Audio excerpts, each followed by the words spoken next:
Hey everybody out there, I hope you're having a great Saturday. Today I'm going to be doing my Share Your Battle video for Splinterlands. And as you know, I do share a lot of different videos on a lot of different projects, from Binance Smart Chain to Ethereum projects to even looking at all the different platforms out there for social media posting to start making money in crypto. I got into crypto basically by posting on Steam, which became Hive. I still post on both, though on Steam I don't really have a following anymore. But I also post on PublishX. I post on Torum. My videos are uploaded to Odyssey, which is a library front end. So it's library and Odyssey. So I can earn some money over there. So you can get into crypto a lot of different ways. You can bring in money and go straight into DeFi and big investing. You can bring in some money and go into buying Splinterlands cards or any NFT game cards and playing games to earn crypto. Or you can come in and straight go into investing into crypto projects. This is why eventually crypto is going to grow to so many more people. Because when you see somebody like me who's making videos on the internet and actually making money for it, and thank you very much to everyone that engages with me on any of the platforms I get paid on, which is like Hive and PublishX and all those other ones, and maybe one day YouTube, we'll see. I do appreciate everybody who watches the videos on YouTube though, because I understand I'm a YouTube user. Their platform still delivers content the best and in the best ways and the easiest to find stuff, and this is where the eyes are. This is where I still get the most views. Over time though, maybe that'll start to change. I do pretty good on Odyssey, and if you're not checking that out, you're missing out on the chance of making a little bit of money every day for watching your videos and finding a lot of the same content if you're into crypto content. The bigger YouTubers aren't over there yet, so we'll see if that starts to change in the near future. But today we're going to be looking at the Splinterlands Share Your Battle Challenge. So twice a week, Splinterlands as a team gives the players a reason to go out there and show off the game and teach players about the game. But I also want to explain why a lot of players take advantage of this. It's because they reward us in Hive for doing it by usually curating our posts. Now, your vary of how much curation you get will come to effort and how good your video is, not how big your account is. There's plenty of smaller accounts that do these and spend a good amount of time and make a good post and make a good return. And so if you go over here, this week they chose the Naga Warrior. The other thing that's really cool, even though Naga Warrior is an alpha card that a lot of people might not have, if you just explain in your post that you do not have that card, but make a Share Your Battle type post where you feature another card that you just want to feature, you can still take part in these challenge.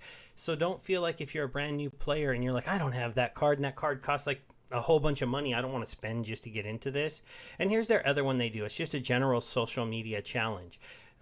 So I usually talk about, updates, things that are going on in the game, my feeling, or I just kind of show off my earnings. I mean, I've been on Steam for a few years, been on Hive for a few years, but you wouldn't call me a famous person by any means, right? But I've still built up a big enough following where an average post of mine earns a $9 reward. If you don't understand Hive, I only get about half of that.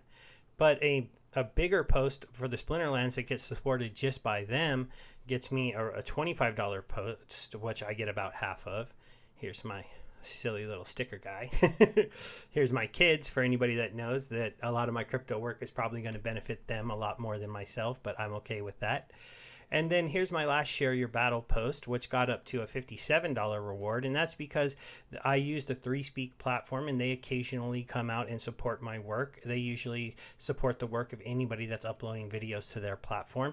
That's another platform for video stuff that is just tied into Hive. That one, it doesn't have the same eyeballs as the other ones, and I hope that changes, because these are the kind of platforms that are actually producing rewards for people. And do remember when you're looking at these numbers that crypto is a global community. So while earning $25 on a post to you might just be like, hey, cool, I can go buy lunch. It could be, hey, I can pay my rent for a month in a certain place. They do have to have access to technology to take part in this, but that's becoming a lot more normal out there in the world. So here's one of my other posts for Splinterlands. These numbers are dynamic. They go up and down with the price of Hive. So sometimes this number's a little bit higher and sometimes it's a little bit lower. So now we're going to go ahead and get into the game. Oh, I have a tournament to play and I forgot about that. let's go ahead and take a look at the card first, though. I do have a Naga Warrior, but I never leveled up Naga Warrior. And the reason why I only have her at level 4 for an epic card that's pretty low, it's pretty easy. You only need 8 of her cards to get her to that level. It's still, this estimated value is kind of off at $10 because if you go and look at single Naga Warriors, they sell for $4, so 8 of them is worth more than $10. But if you were to buy, say, this maxed out one, you're only paying $1 per card, so that their engine bases the value of your cards on that. So make sure you take another look before you sell anything. Never base it on that other estimated value. Come over here and take a look and be like, okay, so if you want to buy 32 of them, you can get them for $1. But if you want to buy one, it costs you $4. If I was selling my card, it's 8. I'd go somewhere in between and sell the 8 cards for maybe $2.50 a card or something like that. Because there's some here where they're selling them for around $2. You might not sell it for a while until people come and buy these ones that are pretty cheap off the market. But that's just kind of the idea that I would base with selling cards.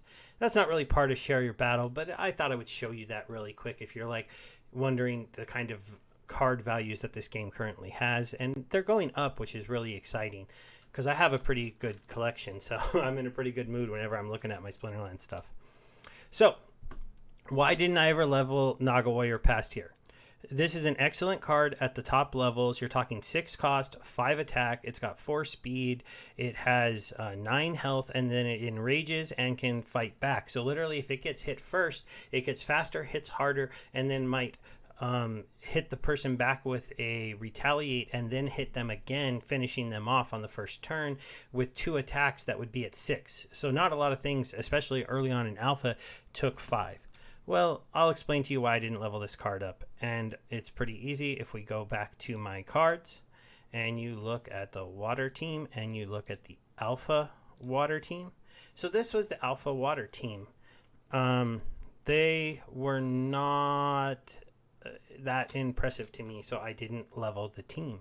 Also, you had a card here at lower levels that had okay attack, armor, thorns, decent life, cost 1 less mana, and the team summoner gave extra magic damage. So you wanted these 2 people on the board, maybe this guy on the board, and she is a little overshadowed by this tank in the game on the team, and by this tank on the team, and by this tank. There's just a lot of options early on. When you add in beta, that didn't change a lot. But then when you added in the promo cards and the rewards, all of a sudden you had tanks like the Sea Monster show up. And that really, really changed the game for this team. And then you also eventually had things like the Kraken, the Taurus, and she just got forgotten. It was an expensive alpha card. It didn't always seem to be worth leveling up, so I just never did. And so today's battle was pretty hard for me. It took me a while to get a battle where I won, and I was able to win. I had to get one more water win, and that was tough too. I don't play water as much, but I did get a win right here. I'm going to show you where the card did kind of do at least part what I wanted to show you. It didn't live as long because mine's lower level and I'm fighting at higher levels. But see, here's all my losses. Those were all losses trying to pull it off. And I got a couple wins with water, but in like evens only, and then I couldn't use the card. It was pretty funny. But let's get to the battle because I don't want this video to be too long. I know if you're hanging out to watch me and listen to me about Splinterlands, you're not probably wanting to hang out for a super long time. So I'll queue up the battle. I'll talk about my strategy, and then I'll go ahead and get to the actual fight. I just want to show the rule set and pause it here. So this was a sniper mode game with even only, and I was going to go ahead and pick the magic team. Now, because the magic team, when you go to even only, or the water team, I decided to go with my new summoner that would give the other team minus magic. I just knew that in a sniper match, you might see some extra magic on the other team because sniping magic is powerful. And I thought that if I played this guy here with Void and Reflect, that they would be sniping to here, and then they would be getting a bounce back on their damage and probably dealing almost no damage to me in this position. I played 2 people in the back row to be pretty good targets with high HP to deal with some of the snipers I was going to run into on the other team. I played double healers to try to keep my Naga Warrior alive. And to eventually, when the Lord fell into the front position, I wanted to be able to heal on him, because when you double heal him, it's a nightmare to get the back. And then I just played the water elemental here in the last position, because a dodging healing monster in the last position, if they happen to have any sneak people, he would have a good chance of not, tying that monster up and not dying for very long. And so the general idea was she was going to be in a sniper match, be hit less by targets in the front row, because they had to attack the back row. That made me think she had a better chance to live and fight, even though she's underleveled. And then with the healers, I hope to keep her alive. I was hoping to get some retaliates and have her win the fight against the front row monster, and then have any sniper damage stuck here, while this sniper and this sniper on my team, 7 damage, which is pretty good. And here's a little bonus: when he hits with 1 speed, he misses a lot, though. I thought I'd be able to power through some people on the other team. So looking at his team, he went with a pretty interesting lineup. He has 2 heals going on, so that's a pretty good combo with the healing front row monster and the healing Spirit of the Forest. He's also put a healing monster in the last position, similar to me. He's got good snipers, but he's got a little bit less damage on the board than me in his sniper lineup, especially after I made his mage drop down to 1. So he's only got 5 across 3 monsters, but I've got 7 across 2 monsters. He does have this little X factor, though, with his ability to have this guy go and scavenge and target my lowest monster. And you're going to see how that really isn't out good for my Albatross. I was hoping he'd miss a couple times because the Albatross flies, but you're going to see what happens once I get this battle going. So let's go ahead and get it going. I'll speed it up, and then we'll just say goodbye after you see how the battle goes. So as you can see, he does have an advantage in status effects. But right here, I get a retaliate, but I miss. And so I'm like, oh man, that was tough. But again, the Naga Warrior does have the advantage now that she is not getting attacked by any of the other monsters. So as you can see, after the first round, she's still there. She still has full life. And I'm like, okay, things are going pretty good. Now I get another retaliate. This time I land the blow.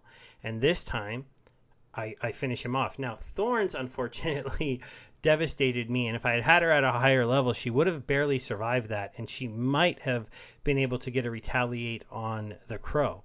But this did give me a pretty good advantage. And so now I'm sitting here, and luckily my mage had just enough life to take out that person, because losing his healer made sure that I was going to be able to get rid of that Crow in the front, even though we're in a sniper matchup. Because as you can see, it's kind of interesting. I have to keep on having my snipers hit the back row before they're going to assist. But there's just no way for him to get through my Lord, and the match is just going to end here really quickly once I get one hit on this guy, and there we go. It was a nice solid win. The card played its point. It did those retaliate attacks, and it stayed alive in the front row long enough. And while it did die to that legendary monster that it was facing, it took that monster out by being able to land that retaliate. And so, it was an overall good win, and I'm just going to end this out since I have a water quest that I was working to finish as well. Claiming my quest, just reminding you guys that when you come and play this game, you get a quest to win 5 matches of any kind, and you get rewards. If you're in the lower leagues, you're not going to get this many chests. You're only going to get a couple. But once you work your way up to the higher leagues, then you start to get quite a few. And then we'll go ahead and open these, see if I get anything cool. Oh, that's pretty good. 795 dark energy crystals. That's about 80 cents. Each one of these cards is 600. Now I won over $1 today. And let's see, anything else? Each one of these cards has, is worth about a dime as well. Oh, and there's a rare, so that one's worth about a quarter. Values are up a little bit. Things didn't used to be worth that much, but that's, it's an okay amount of money. Actually, I can go over here. We can end this by going to Peak Monsters, which is a site, if you're a player, you should be aware of. And I can look at my Explorer, and they will give me an estimate of, so my total card value was about 66 cents. and I got another 75 cents in dollars. So I guess I was overestimating the value of these cards. This one's 19 cents. This one's a dime, but these ones are only like 2 cents and 3 cents. Oh, he's 13 cents. He's 6 cents. I don't know. Oh, well. It's free for just playing the game, and it's a fun little bonus, and these guys add up as you get them every single day. As you see, I got rewards yesterday. Here you go. That was actually $1.42 because I pulled 2 epics. That was pretty cool. Have a good one, everybody, and keep playing Splinterlands. And make sure that if you're playing, you take part in the quest like this, because it's fun to do. It's good for the community. It spreads the word. And if you're not into playing Splinterlands yet, this isn't a bad time to get in, because the Untamed set is coming to an end not that soon. But let me just show you. If we go to the shop, so they're almost to their next airdrop, and then after that they're going to be at 400,000 packs left, so it's enough time for you to slowly get into the game and get your Untamed team to say level 4 or level 6. Those are really the 2 goals I say early players try to go for. And then you don't have to supplement your team with too many of the alpha and beta cards, because when this set sells out, they're going to release a new set, Chaos Legion, and then they're going to release a version of the game where you can play in tournaments and play in matches where you only are going to face players who have Untamed cards and Chaos Legion cards. The one caveat to that is included in that will be the rewards cards that you can earn for free. So all these rewards cards will be included, but they're much cheaper to buy, and only the ones with these backgrounds will be included. So these guys will go away in that format. This will go away. This will go away. This will be included. This, and these newer ones, they're a lot cheaper because they've been on the market for a shorter amount of times. Like this little epic one is probably decently expensive, but we'll just look for sale. So $1 for him. He's a pretty good card. But you'll see that you'll be able to earn some of these cards for free. And as you can see, some of them are like a nickel and a dime. And you don't have to buy that many to get to level 4. So this card that's 4 cents to get it to level 4, well, you'd want it 5. A level 4 team has level 5 commons. I know that seems kind of unnecessary, but it would be 60 of them at a nickel a pop if you ended up paying an average price of that. 60 times 5 is 3. So $3. $3 would give you this card at the level that you need it. So if you wanted to add in one of these rewards cards once you've built up your other teams, because it helped you supplement the team and it did a good thing for you, or you said, I need that little card because it's always kicking my butt. These ones typically aren't that expensive now. They'll be more expensive later. The sooner you get in, the better. I'm going to end it there. This went way longer than I meant it to, but some of my Splinterlands fans will hang out till the end. Thanks, guys. Bye.